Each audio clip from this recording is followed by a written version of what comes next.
Hi, my name is Chris Ryan. Welcome to the Forest of Arden and welcome to video 3 in this video series covering the myths that surround the golf swing and the golf game. Today we're looking at your iron clubs and we're talking about a myth that surrounds the idea of hitting down and taking that divot after the golf ball.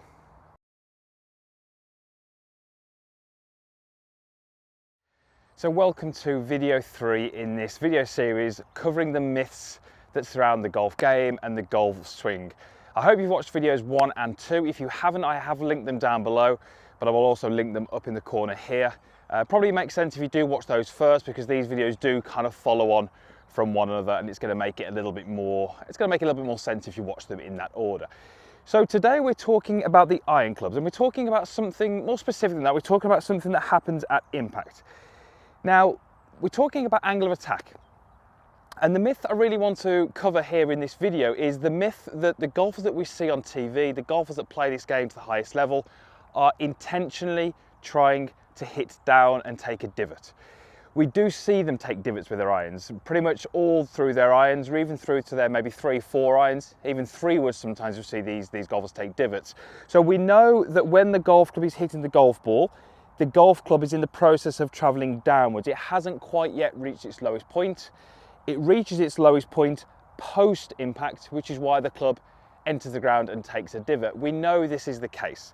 But the myth really here in this video is the idea that these golfers are trying to hit down. So let's go through a little bit more what we mean by that.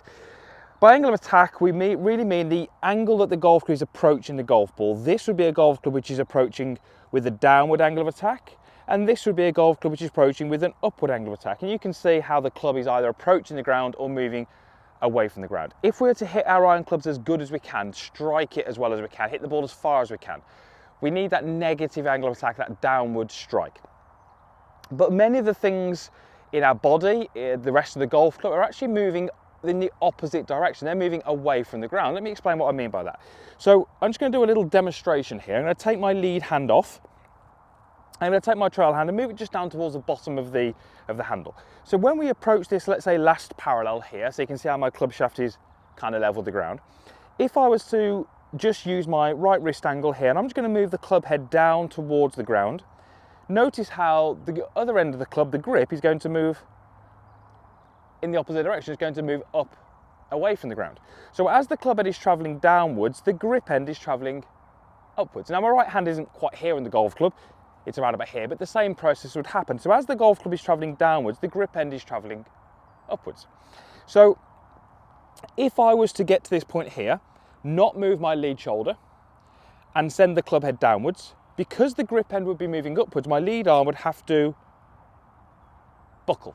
So in order for that lead arm not to buckle, I have to make sure that as the club head is going downwards, the grip is travelling upwards, my lead shoulder is also travelling slightly upwards. So yes, the golf club is going downwards, but most of the rest of the club and my body is actually moving upwards away from the ground.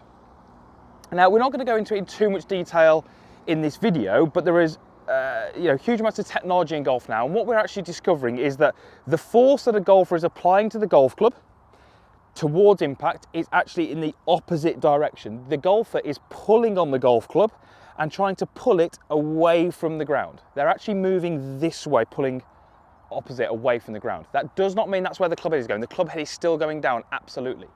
So if we are looking at these golfers who are trying to hit down, they're intentionally trying to send that golf club down in towards the ground, what are they probably not doing? Well, they're probably not allowing their lead shoulder to move away from the ground. They're probably not allowing their lead hip to move away from the ground. They're probably not taking their knee flex, and they're probably not straightening that out.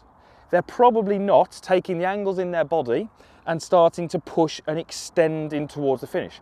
Those are the things that they're probably not doing because they're trying to send the golf club down.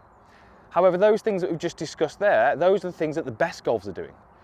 The people that you see on TV, the LPGA Tour, the European Tour, the PGA Tour, even the Seniors Tour, those are things that they're doing in order to help them hit the ball as well as they can.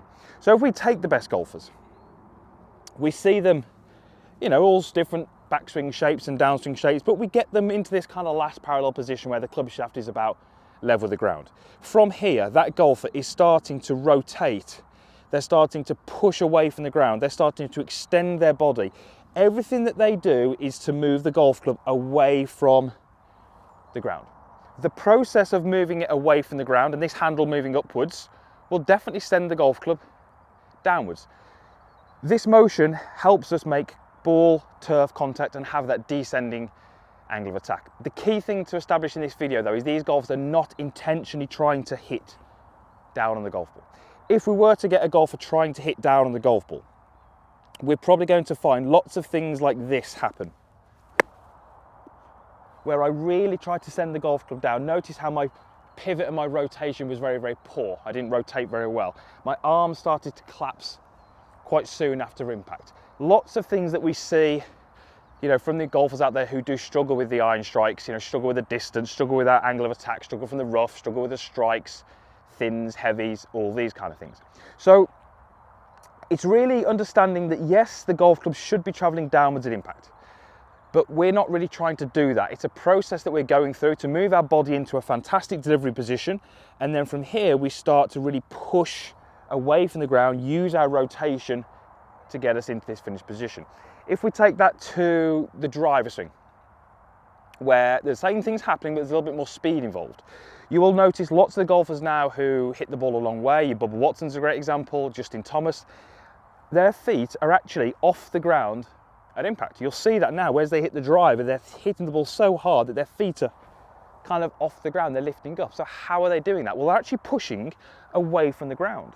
They're pulling the club upwards away from the golf ball.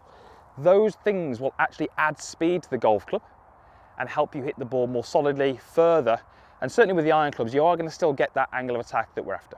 So, a little device here that I use all the time, it's called a fat plate. It's a fantastic device. It helps me get some feedback for my clients. Really, I use this a lot, almost, you know, every day.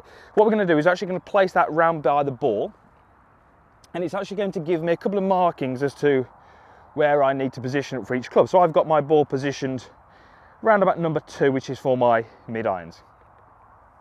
And what I'm actually going to get you to do as a little exercise is I'm actually going to get you to take your starting position and find this kind of last parallel here, where you can see the club is level with the ground. From here, I'm going to have a couple of little rehearsals this way, but then actually as I hit the golf ball, I'm really going to feel that I actually push up and away from the ground. And I push and I move away from the ground with my lead shoulder, with my lead hip, with my legs, with my hands. Everything's going to be moving up and away. But hopefully you're going to see from the device that's around the golf ball, the feedback that I get and where my club made contact with the ground. So let's have a little go. So this isn't going to go, you know, as far as I could hit it. It's just a little drill we're going to do. So let's find that last parallel here. Okay, 2 rehearsals, and then we're going to give it a hit.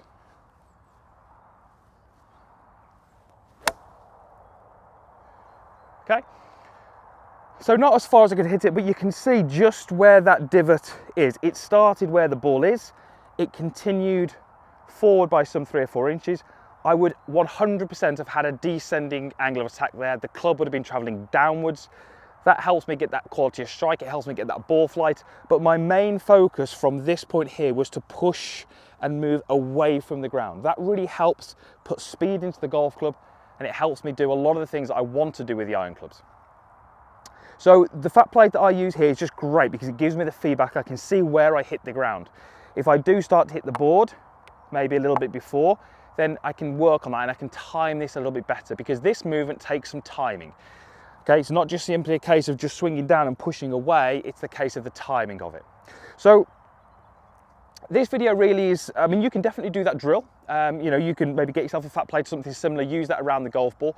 The drill is absolutely fantastic, but really the purpose of this video is to change maybe the concept that you've got.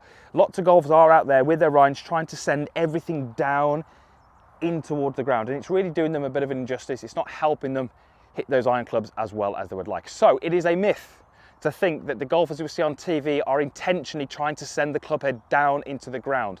The motion, the swing that they have is in such a way that the club head does travel down as it hits the golf ball, but many of the parts of their body are actually pushing and moving away from the ground as that club head is traveling down. Practice that, understand that concept, and I guarantee you will hit those irons better, crisper, further, and more consistently.